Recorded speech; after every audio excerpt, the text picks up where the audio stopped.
Hello guys, welcome to a new blog. দেখো আমি বাইকে করে যাচ্ছি। তো আমি যাচ্ছি আজকে ঘুরতে।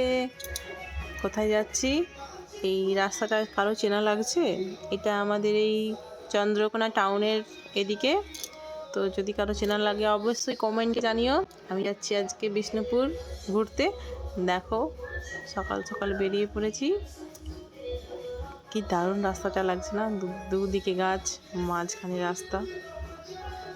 তো আমি আর আমার হাজব্যান্ড দুজনে মিলে বেরিয়ে পড়েছি।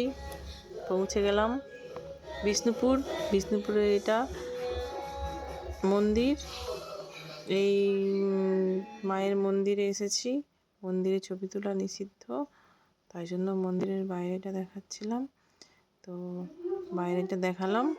তো এটা কি মন্দির যদি তোমরা জানো তাহলে আমাকে অবশ্যই কমেন্ট করে জানিও। আর মায়ের মন্দিরের নিয়মাবলী আমি দেখালাম। যখন যে আসবে এই ভিডিওটি যদি দেখে আসো তাহলে তোমাদের কোনো সমস্যা হবে না। এটা দেখো কামান, এটাকে কামানই বলে। ইংরেজরা এটা ব্যবহার করতো সম্ভবত, আমি ঠিক জানি না। তো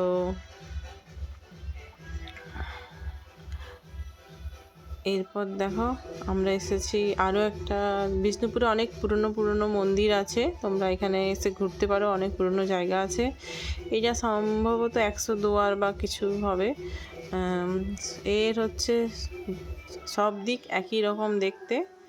তো দেখো এই একটা গলি, আবার এদিকে গলি, মানে তুমি যেদিকেই যাও সেদিকেই একই রকম।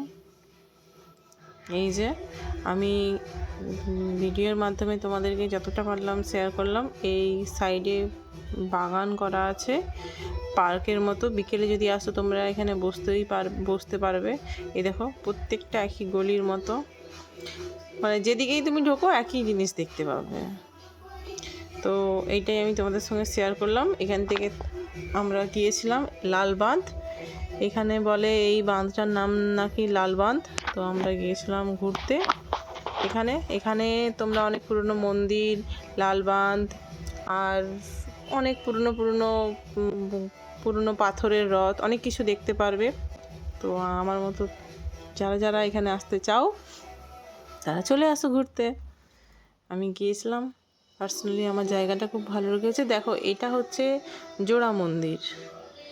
এই যে এই একটা মন্দির, এখানে কিন্তু একটা ঠাকুর নেই, শুধু মন্দিরগুলো আছে, মানে এরা এই মন্দিরগুলো সংরক্ষণ করে রেখেছে। তো এইগুলোই দেখতে আসছিলাম। আজকে পরিবেশটা খুব সুন্দর ছিল। তো মাঝে মধ্যে বৃষ্টি হচ্ছিল, আর এরকম ওয়েদার দেখতেই পাচ্ছ। এই বৃষ্টি মাথায় নিয়ে আমরা বেরিয়ে পড়েছি দুজনে ঘুরতে। তো এটাই তোমাদের সঙ্গে শেয়ার করলাম। ভালো লাগলে অবশ্যই লাইক করো।